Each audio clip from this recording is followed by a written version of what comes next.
What's going on, y'all? It's your boy Chin here again today. I hope you guys are having a wonderful day. I hope you guys have been watching the beautiful content I've been making. Some of the season predictions. We went through Oregon, we went through Texas, we went through Ohio State. Look out today for some more. We're doing Notre Dame, Indiana.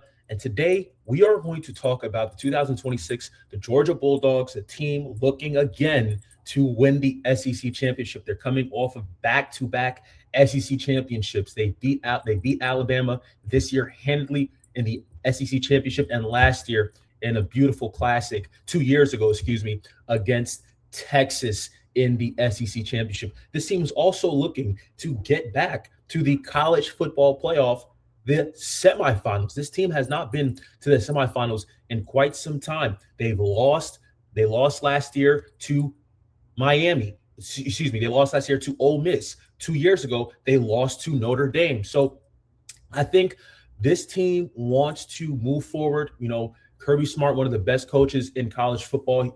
We know he's going to put together a really good plan. But for this 2026 campaign, let's talk about how the Georgia Bulldogs are going to fare up. So starting off, they take on Tennessee State. They're going to get a win against Tennessee State. They're going to get a win against Western Kentucky.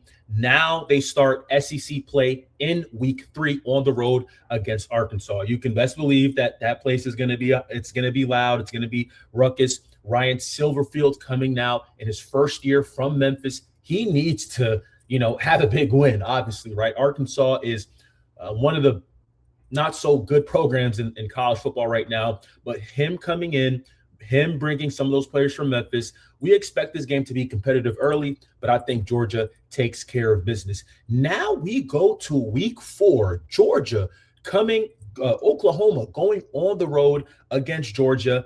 This is going to be a really good game. John Mateer coming back. He had a hand injury. He should be better. He's worked with former Oklahoma quarterback Sam Bradford, former Heisman Trophy winner, former first-round pick, former number 1 overall pick Sam Bradford. Let me respect him. He's worked with him. He's gotten his arm passing better, all the mechanics. And Ben Arbuckle in year 2, they are looking for a redemption. They have Isaiah Satania returning now at the University of Oklahoma too as well. And I expect this team to really make this game nasty for Georgia. We saw how Oklahoma played on the road last year against Alabama. They made it nasty. They forced turnovers. Their special teams made great plays, and their defense was all over the field. R. Mason Thomas had his way as well.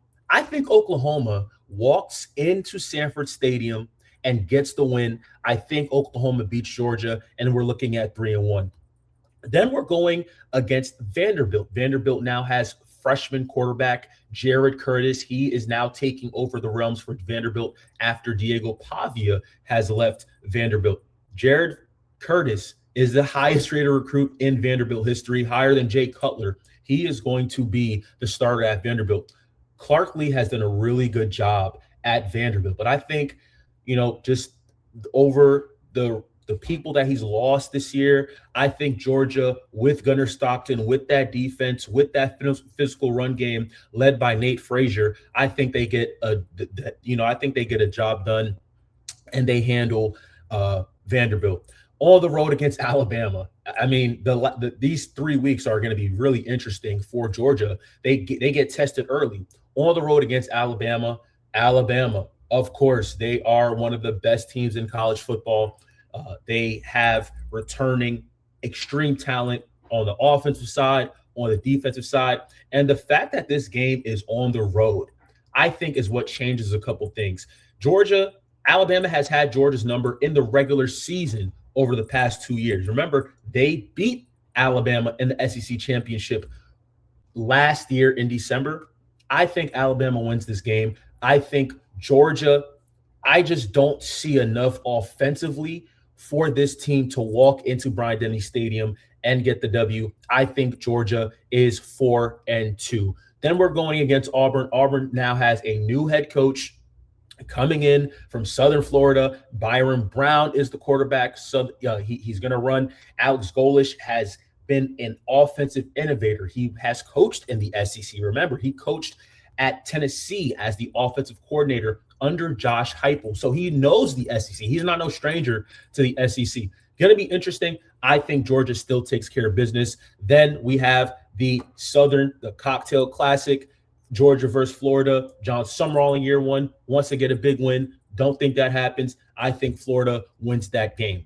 Then we are on the road against Ole Miss. And I think now that, let's just say hypothetically, Georgia has lost to Oklahoma, has lost to Alabama, I think they're going to be in that reeling position where they're like, yo, we need a signature win. Ole Miss is going to be ranked in the top 10, I believe, by this time in Saturday, November 7th. And Saturday, November 7th, Lord have mercy, that weekend of college football is going to be just absolutely insane, just an absolutely insane weekend of college football.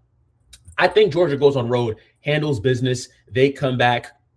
They're 7-2. Then they have Missouri, South Carolina, Georgia Tech. They handle Missouri, handle South Carolina, handle Georgia Tech. I think this Georgia Bulldog team, they finished the year 10-2, a loss to Oklahoma, a loss to Alabama. But again, you have those signature wins against Ole Miss, against Florida, against Auburn, against Mizzou, and Georgia Tech. Georgia Tech, people think that Georgia Tech is going to be one of the better teams in the ACC. I think Brent Pry has done a good job at Georgia Tech, but Georgia has had their number over the last couple of years. I'll go Georgia. I think Georgia is a 10-2 football team going into the college football playoffs. And this roster, I think, is okay in terms at the wide receiver position. I have always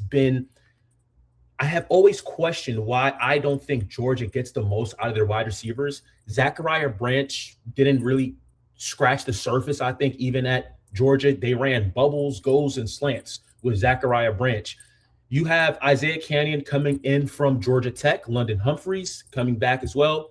Sokovie White-Helton, he had a pretty okay year last year, but I think the running back room is really what does a good job for this Georgia team. This running back room is going to be really, really good. Nate Frazier, Chauncey Bowens, Dante Dowdle. Like, this is a very physical running back room. They're going to run downhill. And I think they have one of the best centers in the country, in Drew Bobo. Drew Bobo is, in my opinion, he is the glue of that offensive line. I believe he's probably going to be an early round pick if everything goes right, if he stays healthy this year. He is really talented. And again, Kirby Smart, he wants to take this program back to the national championship. It's been some time. They haven't been to the national championship in some time. He wants to go back. He wants to prove to the country that the Georgia Bulldogs are for real. They're one of the best teams in college football. And he is undoubtedly a top 10 coach in college football. There's no doubt about it. There's no doubt that Kirby Smart is one of the best coaches we have in the country. And hopefully this year, I'm not going to say, they're going to win the national championship, but I think they could build onto something maybe for 2027. And I don't want Georgia fans to kill me or to hurt me, but Mike Bobo needs to step up. Like, I don't think this offense is as explosive as it needs to be. It's not. It's like something is missing. I feel like this offense goes from gear 1 to 2 to 3 to 4. It doesn't go to gear 5. It doesn't. It hits a limit. And Mike Bobo needs to put Gunnar Stockton in a really good position to succeed, because I think Gunnar Stockton, he's a good quarterback, one of the better quarterbacks in the SEC. The numbers are not going to wow you, but it's his consistency, it's his toughness, it's his ability to make good plays at the right moment. And he's a warrior, and that's what galvanizes the team. And again, this running back room led by Nate Frazier, he is a Maxwell preseason watch guy. Like this dude is legit. He is a bona fide star, I think, in the SEC, and he's gonna be running back one. I'm not saying this wide receiver room for Georgia is gonna wow us. I just don't think it is where it needs to be. I still don't think that wide receiver room is where it needs to be. I could be wrong. Gunnar Stockton might go for 3,500 yards this year, which I don't think that will happen. You can mark this. I don't think Gunnar Stockton is going to go for 3,500 yards. But we also have to remember Raylan Wilson is one of the better linebackers in the SEC, and he is going to be now that head guy leading this Georgia defense. Glenn Schumann, their defensive coordinator, he's going to ask this guy to be the guy because he's talented enough to do that. Not only at the linebacker position, but KJ Bolden is going to definitely be an impact player for Georgia this year. He's one of the better, defenders in the country. He just is. The numbers say it. His style says it. So, again, I think the Georgia defense, no doubt about it, they're going to be physical. They're going to be tough. They're going to keep Georgia in all the football games. Again, it's the offense. It's Mike Bobo. It's the wide receivers. How can they get from gear 4 to gear 5? You could do that against Tennessee. You could go to gear 5 against Tennessee, but you're going to have to go to gear 5 against Miami, Ole Miss, Notre Dame, Oregon, Texas, Ohio State. That's how you got to think. But 10-2 for this Georgia team, I think that is pretty good. And if they get to playoffs, we'll see what happens. We know Kirby Smart always has his group motivated, always has his group ready to go. We'll see what happens. Again, really looking forward to this team. Keep liking, keep commenting, keep sharing. Love you guys. God bless. Peace.